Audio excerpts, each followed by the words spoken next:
बचपन में याद है मम्मी जब 2 दिन के लिए नानी के पास जाती थी तो घर कैसा पूरा तहस नहस हो जाता था, किसी को पता ही नहीं चलता था घर में करना क्या है। आज जब आप मम्मी बन गई हैं तो अगर कहीं जाना है बाहर तो पूरी प्लानिंग के साथ जाती हैं, सबको बताकर जाती है ये यहाँ रखा है वो वहाँ रखा है, क्योंकि आपको पता है आपके बिना नहीं चल पाएगा।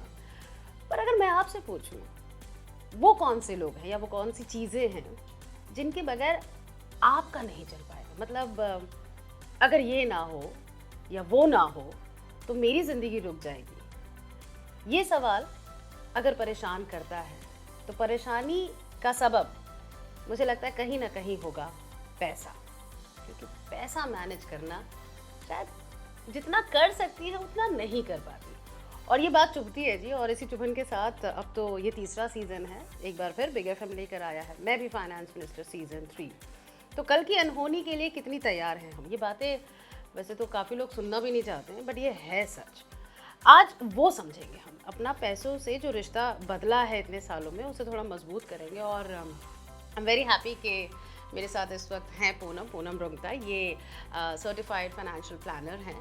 सो अगर मैं आपसे पूनम पूछूं, ये जो रिश्ता है हमारा over the period of time औरत और पैसे का, ये कितना बदला है? रानी, ये आपने बहुत अच्छा आज एक टॉपिक उठाया है जिसके मेरे दिमाग में बहुत सारी चीज़ें हमेशा चलती रहती हैं।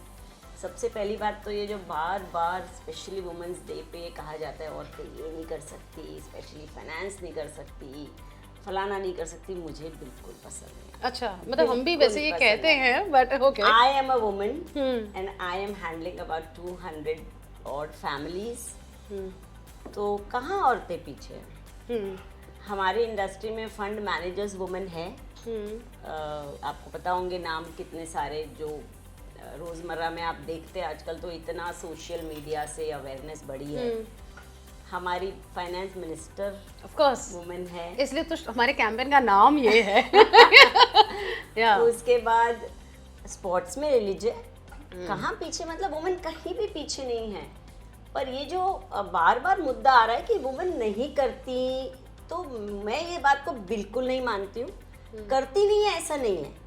आप याद करिए, आपने जो बात की शुरुआत की कि हमारी मम्मियाँ जो हम मम्मी थे तब क्या था, तो घर में पहले के ज़माने में, आज के 50 साल पहले का जो दौर था, ये एक ऐसा दौर था जहाँ शादीशुदा जिंदगी, एक फैमिली पहियों पे चलती थी। कहते हैं कि शादी के 2 पहिए होते हैं, एक हस्बैंड और वाइफ। तो हस्बैंड का काम है कमाना और औरत का काम है उस कमाई को संभाल के घर परिवार को सुख सुविधाएं का ध्यान रखते हुए, केयर टेकिंग करते हुए वो घर को संभालती थी। She was a home maker. अब जो दौर चला है उसमें औरतें भी बाहर निकल के साथ में कंधा से कंधा मिला के काम कर रही हैं। इसलिए जो डिफरेंस इन द प्रोफाइल आया है, ये पिछले 50 सालों में मेजरली आया है। ये एक्चुअली सही बात है, लेकिन उस टाइम की औरतें इस मामले में बहुत जागरूक थी। ये उनकी जिम्मेदारी होती थी। और उस टाइम पर ऐसा होता भी था कि अगर कोई प्रॉपर्टी खरीदी जा रही है तो औरत को पता होता था। हाँ जी। बट पूनम, एक टाइम ऐसा भी आया जब धीरे धीरे थोड़े पैसों के मामलों से मैं कहूँगी कि औरतें दूर होती गई। एक पैच ऐसा भी आया जब हम खर्च कर रहे हैं और इशारा करते थे तो पैसे दे दो। हाँ जी। हमें नहीं पता होता था कि कहाँ क्योंकि वो जो ट्रांजिशन फेज था Rani, that was when digitalization came, too many complex things started happening, loan वगैरह आ गए, हस्बैंड्स ने बाहरों बाहर लोन ले लिए, तो क्या खाक घर में आके कमाई देंगे, क्योंकि बाहरी ईएमआई से कट गए। बहुत इजी हो गया, क्रेडिट कार्ड को मिसयूज कर दिया, शेयर मार्केट में पैसे डुबा दिए, गैम्बलिंग कर दी। बहुत सारे ऐसे इंस्टेंसेस होते थे जहाँ पे पैसा गंवाया मर्दों ने और औरतों को पता भी नहीं होता था, और वो लोग रह जाती थी एक फिक्स में कि अब करे तो क्या करे। तो वो एक ट्रांजिशन फेज था, but now that phase is getting over slowly, which I am seeing in my practices. I am into this business for past 22 years now. अब मैं देख रही हूँ फेज फिर से बदल रहा है। औरतें बिल्कुल कमाती हैं तो खुद अपनी कमाई की वो डिसीजन लेती हैं कि उन्हें करना क्या है, कहाँ इन्वेस्ट करना है, कितना बचाना है।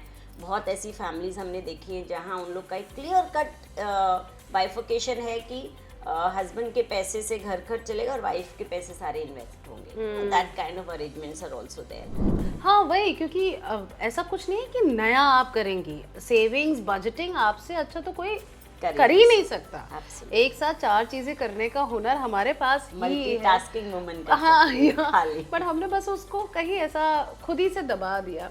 और शायद जैसे ये भी होता है ना कि कंडीशनिंग का हिस्सा, वही अगर कहें तो कहीं ना कहीं बीच में वो छूट गए, वो पकड़ छूट गई। लड़कियों को फाइनेंशियली इंडिपेंडेंट बनाने की जरूरत महसूस नहीं हुई लोगों को। I will agree to that. या एक्चुअली कैसे होता है कि जो घर में माहौल होता है, जो हम देखते हैं वो हम सीखते हैं। अभी बीच का जो दौर आया जहाँ औरतें गायब थी फाइनेंशियल डिसीजंस में, तो वहाँ के जो बच्चों, वहाँ की specially the girl childs, may be they were brought up with that mindset कि ये मैन का काम है। सो मे बी ये हुआ है बीच में ये फेज जब कंडीशनिंग नहीं हुई, but like it is said that educate a woman and the whole family will be educated. So again हमें बहुत खुशी होती है देख के कि वापस वो दौर आ चुका है। ये वही फेज था जब औरतों ने कहना शुरू, नंबर्स मुझे समझ नहीं आते, यू नो। हाँ, मैथ्स जो है वो पापा की अच्छी है, बिकॉज कॉम्प्लेक्स हो गए ना, Complex हो गया सब इन्वेस्टमेंट इंस्ट्रूमेंट्स कॉम्प्लेक्स हो गए, बड़ी बड़ी उसमें कैलकुलेशंस हो गए, इतना सिंपल नहीं रहा इन्वेस्टमेंट। पहले पैसे बचे जाके एफडी कर दिए, राइट, पैसे बचे गोल्ड ले लिया। अब हर चीज के अंदर डिजिटलाइजेशन आ गया है। आईआरआर कैलकुलेट करो, एक्सआईआरआर कैलकुलेट करिए, आप उसकी लिक्विडिटी देखिए, आप उसका लॉक इन पीरियड देखिए। ये कॉम्प्लेक्सिटी पहले नहीं थी, things were simple. So women set में और तो सारे काम कर ही रही हूँ, ये भाई मुझे नहीं समझने की जरूरत है, पर जरूरत है समझने की। 100% जरूरत है, 110%। जैसे आपने मेंशन किया पहले भी कि अगर खुदा न खास्ता कोई ऐसी सिचुएशन आई जहां वुमेन को संभालना पड़ा, it could be anything. Covid गया है अभी बहुत सारी फैमिलीज में ऐसे इंस्टेंसेस हुए हैं जहां पे हमें अपने परिवारजनों को खोना पड़ा है और हमें you know things have been left with no choice than to manage everything। और हम बिल्कुल तैयार नहीं थे। और हम तैयार नहीं थे। तो ये बहुत बड़ी सीख हमें तब मिली है। तो हर वुमेन के लिए ये ज़रूरी हो गया है और बहुत ज़्यादा ज़रूरी हो गया कि वो हर इन्वेस्टमेंट्स की बारीकी को समझे। बेसिक्स की बात करते हैं। बेसिक्स आपको क्या लगता है कि इतना तो करना ज़रूरी है? Age related to investments you mean? Yes. तो as a financial planner and with my experience, हमने भी रानी लाइफ में बहुत उतार चढ़ाव देखे हैं। तो अब मैं और कन्विक्शन के साथ कह सकती हूँ, न ही सिर्फ आप अपना खुद का, बट आपकी फैमिली, आपके हस्बैंड, दोनों का सबसे ज़रूरी रिस्क कवर होना बहुत ज़रूरी है, यानी लाइफ इंश्योरेंस। उसके बाद में जो बहुत अहम ज़रूरी दूसरा है वो है हेल्थ इंश्योरेंस। फिर उसके बाद ऑफ कोर्स जैसे हम हमेशा बात करते हैं, इमरजेंसी फंड्स का होना बहुत ज़्यादा ज़रूरी है। फिर उसके बाद नंबर आता है इन्वेस्टमेंट्स का। अब ये सब करने के लिए फॉर्मूला क्या लगाया जाए? अब हम इन जनरल ऐसा कहते हैं कि इनकम आई, सैलरी आई, उसमें से अपने खर्च निकाल दो, जो बचा वो सेविंग हो गई। आप उल्टा करिए, आप जो घर की ईएमआई है क्या उसको इधर उधर कर सकते हैं? नहीं। इसी तरह आप अपनी सेविंग्स का एक फिगर रखिए, आपकी जो salary I minus the savings, जो बचा वो मैं खर्च करूँगी और उसमें मैं खर्च को पूरा तरीके से मैनेज करूँगी। That should be my budgeting. So अगर आपने ये बेसिक्स को अपना लिया ना और एक साइंटिफिक तरीके से you arrive at a figure कि कितनी सेविंग मुझे ज़रूरी है फॉर माई फ्यूचर गोल्स। अच्छा, बच्चियों को वैसे तो अच्छी बात यह है कि आरबीआई ने कहा था कि स्कूल में भी आप फाइनेंशियल लिटरेसी जो है वो शुरू करो। घर में कैसे बच्चों को इसकी तरफ थोड़ा सा रुझान इनका बढ़ा सकते हैं? I think it's very simple Rani. जो बच्चे घर में देखते हैं वो सीखते हैं। राइट। डीएसपी म्यूचुअल फंड ने बहुत प्यारा सा वीडियो लॉन्च किया है जहाँ एक छोटी बच्ची अपने फादर को पूछती पेपर में पढ़ के कि SIP क्या होती है। तो फादर कहते हैं तू पढ़ाई कर, but the mother she teachers कि ये क्या होता है, and then you know from there the journey starts कि अब you start educating at a very early age, all where they talk about money. So when you talk about money, discuss about money, you pros and cons of the money are discussed at home, then you automatically inculcate that culture into the child. और आप बच्चों को थोड़ा थोड़ा अगर शुरुआत करेंगे ना कि आप उनको पॉकेट मनी देंगे, फिर उनसे बोलेंगे बजटिंग करो, फिर उनका बैंक अकाउंट खोलेंगे, उसमें पैसे डलवाएंगे, that was also money management. Right. So money is not only investment, there's a lot more to it. Yes. And I think बच्चों को सिखाना घर में पैसे के बारे में, वो भी it's a part of finance. Absolutely. मैं तो ये मानती हूँ कि अगर 10 साल के बच्चे को आप सिखाओगे तो वो 20 साल से इन्वेस्टमेंट्स जो है वो शुरू करेगा, क्योंकि अपनी आधी स्ट्रगल तो इसी बात पर है कि बच्चे कमाना शुरू कर देते हैं लेकिन अरे अभी इंजॉय करते हैं यार, कर लेंगे एंड देन लेट हो जाता है. अब इसमें मेरा नेक्स्ट सवाल, कितना अर्ली इज अर्ली और कितना लेट इज लेट? अर्ली जिस दिन से आप कमाएं उस ठीक है. दिन से चाहे थोड़ी शुरुआत करें. और आपको ये जान के हैरानी होगी, एंड आई एम श्योर आपको शायद पता भी होगा, कि आप महज 500 रुपए से सेविंग शुरू कर सकते हैं. And let? कुछ लोग कहते हैं कि अब क्या बचाएंगे. अरे अब जब क्या जागे होगा? तब सवेरा, शुरुआत तो करिए. बहुत बढ़िया. जब जागे और तब इन्वेस्टमेंट्स की शुरुआत करने के लिए डीमैट अकाउंट बहुत ज़रूरी होता है. उसको अगर सिंपल लैंग्वेज में आप समझा पाए. पहले कुछ भी हम इन्वेस्ट करते थे, चाहे एफडी हो, चाहे डीमैट के थ्रू, मतलब स्टॉक मार्केट में हो, तो आपको पता होगा कि नहीं, आई डोंट नो, बट एक पेपर फिजिकल मिलता था जब आप कोई शेयर खरीदते थे और उसके पीछे आपका नाम लिखा होता था. गोल्ड खरीदते थे तो गोल्ड बार आती थी. आप एफडी खरीदते तो एफडी की रिसीट मिल के. अब आपको कुछ आता है वो सब? नहीं आता. कुछ भी नहीं आता. क्यों? मुझे याद है माँ को ऐसे थेपे आते थे हाँ. शेयर्स के, यू नो. हमें कुछ नहीं आता. और मेल वो आते हैं. संभाल के अपने कवर्ड में. अब मेल्स आती है. या तो कहाँ रहते हैं ये पेपर? ये पेपर हैं अभी भी, but they are stored digitally. आपके जितने भी इन्वेस्टमेंट्स की जो थप्पियाँ थी ना, for ease of managing things demat शुरू किया गया. उसमें आपको फिजिकल कुछ भी नहीं आएगा, आपका सारा इन्वेस्टमेंट डीमैट अकाउंट में रहेगा. इट्स लाइक अ तिजोरी जो पहले घर में रहता था.